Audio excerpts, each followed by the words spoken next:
দেখে মনে হবে যেন কোনো খাল বা জলাশয়, অথচ এটি রাজধানীর ব্যস্ততম সড়ক। অন্যদিন যে সড়কে যানজটে নাকাল হতে হয় নগরবাসীকে, সেখানে এবার যানবাহন থেমে আছে জলাবদ্ধতায়। অনেক গাড়ির ইঞ্জিনে পানি ঢুকে বিকল হয়ে পড়েছে, কোথাও আবার যান চলাচল প্রায় বন্ধ। শনিবার রাত থেকে শুরু হওয়া টানা বর্ষণের প্রভাব পড়ে রোববার সকালেই। অফিসমুখী মানুষ, শিক্ষার্থী আর জরুরি কাজে বের হওয়া যাত্রীদের পড়তে হয় চরম ভোগান্তিতে।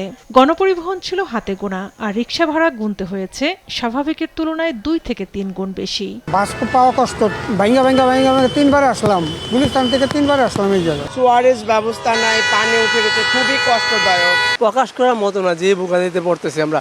না অফিসে যেতে পারতেছি, না স্কুলে যাচ্ছে। অফিসে যাওয়ার জন্য বের হয়েছি প্রায় 30 মিনিট, এখনো কোনো যানবাহন পাচ্ছি না।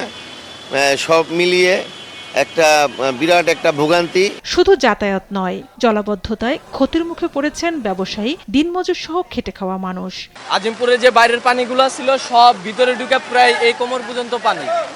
এখানে যাদের দোকানপাট ছিল সব মালটাল সব ভিজে গেছে। ঈদের পর থেকে আমরা লাভের মুখ দেখিনি আমরা এখনো। এরকম টানা বর্ষণ চলে ব্যবসার কি হবে?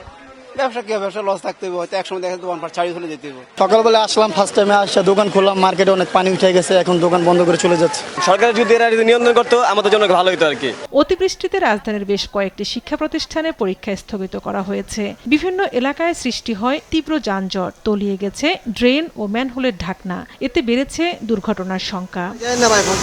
প্রতিবছর বর্ষা এলেই দেখা যায় একই চিত্র। নগরবাসীর অভিযোগ, অপরিকল্পিত ড্রেনেজ ব্যবস্থা, খাল দখল আর পানি নিষ্কাশনে ধীরগতির কারণেই ভারী বৃষ্টিতেই অচল হয়ে পড়ে রাজধানী। সবসময় বৃষ্টি এলে এই জায়গাটা পানিতে তলে থাকে। এখানে যারা স্থানীয় নেতাকর্মী আছে তারা এই জায়গাটার প্রতি কোনো খেয়াল রাখে না। মার্কেট নিচে, এই জন্য মার্কেটে বেশিরভাগ পানিটা থাকে। আর এই নামতে নামতে মানে রাত হবে, রাত ছাড়া পানি নামবে না। নিউ মার্কেটটা প্রতি বছরই পানি বৃষ্টি হইলে আমাদের এরকম জলাবদ্ধতা তৈরি হয়। তো এই ব্যাপারটা নিয়ে সর্বোচ্চ উদ্যোগ নেওয়ার দরকার হচ্ছে প্রধানমন্ত্রীর। উনি যদি এই ব্যাপারটা নিয়ে উদ্যোগ নেয় তা ইনশাল্লাহ আশা করি আমাদের উন্নতর একটা আশা করা যায়। ভোগান্তি কমাতে দ্রুত কার্যকর ব্যবস্থা নেয়ার দাবি রাজধানীবাসীর। ঝর্ণা রায়, দেশ টিভি, ঢাকা।